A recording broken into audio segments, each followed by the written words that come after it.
એક વાત શેર કરવી છે અને આજે હિન્દીમાં નહીં હા પણ ગુજરાતીમાં બોલીશ. હા કેમ કે ઘટના જેવી બની રહી છે. હવે સાંભળો શું થયું.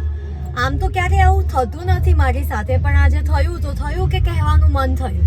ચલો તો હવે તમને સમજાવી દઉં અથવા જણાવી દઉં કે ક્યાંથી કઈ રીતે શું થયું. જેમ કે શું થયું એ તો મને પણ નથી ખ્યાલ કે કઈ રીતે થયું. હા, આ થયુંના ચક્કરમાં મને એક વાત યાદ આવી ગઈ કે થયું તો શું. હા, તો હું જ્યારે નાની હતી ને, જ્યારે મારા મામાના ઘરે હતી, જ્યારે હું રોકાવા માટે જતી મારા મમ્મી અને મારી ફેમિલી, તો ત્યારે મતલબ હું બહુ જ તોફાની હતી અને એના પ્રૂફ માટે અથવા તો એનું કોઈ શું કહેવાય સર્ટિફિકેટ તો નથી મારી પાસે, પણ મારા મામા અને માસી અને મામીએ કહેલી વાતો પરથી મને ખ્યાલ છે કે હું બહુ જ તોફાની હતી. અને મારા પપ્પા પણ એ બાબતને એક્સેપ્ટ કરે છે. કઈ રીતે? હું મારા મામાના ઘરે રોકાવા જતી તો મારી આખી પૂરી જેમ ટપ્પુ સેનાની ગેંગ હતી એવી રીતના મારી પણ એક બહુ મોટી ગેંગ હતી. અને એમાં એવું હતું કે અમે જ્યારે મામાના ઘરે જઈએ ત્યારે અમારા લોકોને ત્યાં મતલબ મારા મમ્મીના કાકા એ બધું એમને ત્યાં બહુ બધા લોકો આવતા એમ ડ્યુ ટુ સમ રીઝન. હવે શા માટે એવું બધું હું નહીં કહી શકું આ વિડીયોમાં, પણ આવતા એવી રીતે. તો હતું એવું કે જેટલા લોકો આવતા તો રસ્તાની વચ્ચોવચ્ચ જ્યારે અંદર ગેટ છે ત્યાં સામે વચ્ચોવચ્ચ બધા લોકો પોતાના વાહનો પાર્ક કરીને જતા રહેતા, અને જે મને બિલકુલ પસંદ નહોતું. અને એ ટાઈમ ઉપર મને ખ્યાલ પણ ના રહેતો કે શું મને પસંદ છે, એવું કરવું જોઈએ કે આ ના કરવું જોઈએ. તો હું બધા મારી આખી ગેંગને ઇન્સ્ટ્રક્શન આપતી કે તમે લોકો જેટલા લોકોના વ્હીકલના જે ટાયર છે એમાં પંચર કરી દો ગમે તેમ કરીને, અથવા તો હવા કાઢી નાખો એના ટાયરમાંથી. સાલું, હવે જો પેલા બેન પણ જોતા જાય છે કે આ ગમે ત્યાં વિડીયો બનાવવાનું ચાલુ થઈ જાય છે આનું. સો ઓકે, તો એવું થતું. હવે મને ખબર નહીં હમણાં છેલ્લા 2-3 દિવસથી મારી સાથે શું ઇન્સિડન્ટ બને છે કહેવું થોડુંક મને એમ લાગે છે કે આ હોરર ટાઈપ થઈ શકે, બટ એવું નથી બિલકુલ. પણ યાર, મારી એક્ટિવા છે એમનું પાછળનું ટાયર છે, પાછળનું વ્હીલ, તો એ વ્હીલમાં અચાનક જ હવા ભરાઈ જાય છે. મતલબ પહેલી વાર જ્યારે મને એક્ટિવા ચલાવતા બેલેન્સ ના રહ્યું ત્યારે મને એમ થયું કે કંઈક થઈ રહ્યું છે આ ગાડીમાં, કે શું અચાનક જ હવા નીકળી જાય છે અથવા તો પંચર થઈ ગયું છે. તો પંચર થઈ ગયું એવું સમજીને હું પંચર કરાવવાળાને ત્યાં લઈને ગઈ, પણ ત્યાં હવા પૂરવાવાળું કોઈ નહોતું, એટલે મેં મારી રીતે જ હવા પૂરી લીધી.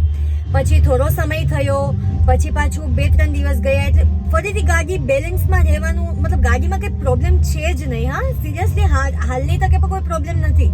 પણ પછી ગાડીમાં 2-3 દિવસ થયા પછી ફરીથી ગાડી બેલેન્સમાં ના ચલાવી શકું અને વ્યવસ્થિત રીતે ચાલતી નહોતી. એટલે મને એમ થયું કે પંચર થયું. જ્યારે મેં પંચરવાળાને ત્યાં ગઈ અને કહ્યું કે જો તો પંચર થયું છે, તો એમણે કહ્યું ના પંચર તો નથી, પણ એવું છે કે તમારા જે વ્હીલ છે ને એમાં હવા બહુ વધારે જ પૂરેલી છે એમ. મને થયું કે જો મેં હવા પૂરી હતી ત્યારે બહુ વધારે હવા પૂરાઈ ગઈ હોય મારાથી વ્હીલમાં, તો 2 દિવસ સુધી ગાડી બેલેન્સ મારી અને 3જા દિવસે ફરીથી કંઈક પ્રોબ્લેમ થવા માંડે. એટલે મને એમ થયું કે શું આ એ લોકોની હાઈ લાગી છે કે શું. જે સમયે એ લોકો બિચારા, મને ત્યારે બહુ નાની હતી ખ્યાલ ના રહેતો, એ બિચારા જે રીતના ફરીથી પંપ લેવા જતા કોઈ, અને એ વિલેજમાં તો કઈ રીતના સિસ્ટમ હોય 8 વાગ્યા પછી બધું બંધ, એટલે ગમે ત્યાં કોઈના ઘરે પંપ હોય ત્યાંથી લેવા જાય અને પછી પોતાની ગાડીના ટાયરોમાં પંચર થયેલી બાબતો પણ હોઈ શકે, એમાં પંચર કરાવતા અડધી રાત્રે 12-1 વાગ્યે અથવા તો 8-9 વાગ્યે ગમે ત્યારે ફ્રી થતા ત્યારે. અને મને કોઈ કાંઈ ના કહેતું કે તે શા માટે પંચર કર્યું છે, કેમ કે હું બધાની લાડલી જો રહી. હવે ગામના આખા બધા મને જોવાવાળા બધા આસપાસના ભેગા થઈ ગયા છે એવું ના કહેવું જોઈએ. વોટ એવર, એ બધી બાબત છોડો, પણ તમે જ કહો ને આ કઈ રીતે પંચર, મતલબ પંચર તો નહીં પણ આ કઈ રીતે શું થયું મારી ગાડીમાં, એ પણ પાછળના જ વ્હીલમાં અચાનક હવા કઈ રીતે ભરાઈ શકે. મતલબ ચલો થાય પણ એવું કંઈક કે સમથિંગ એવું થયું હોય, પણ જે રીતે મારી સાથે ઇન્સિડન્ટ થાય છે ને, હા બહુ જ અઘરું લાગે છે. એટલે એમ તો કોઈ એવું હોરર ટાઈપ નથી લાગતું, ફીલ નથી થતું, પણ એવું કંઈક હોઈ પણ શકે. તમને પણ એવું થાય છે? તમારા પર પાછળના વ્હીલમાં એમનામાં જ હવા ભરાઈ જાય છે, ગાડી બેલેન્સમાં નથી રહેતી?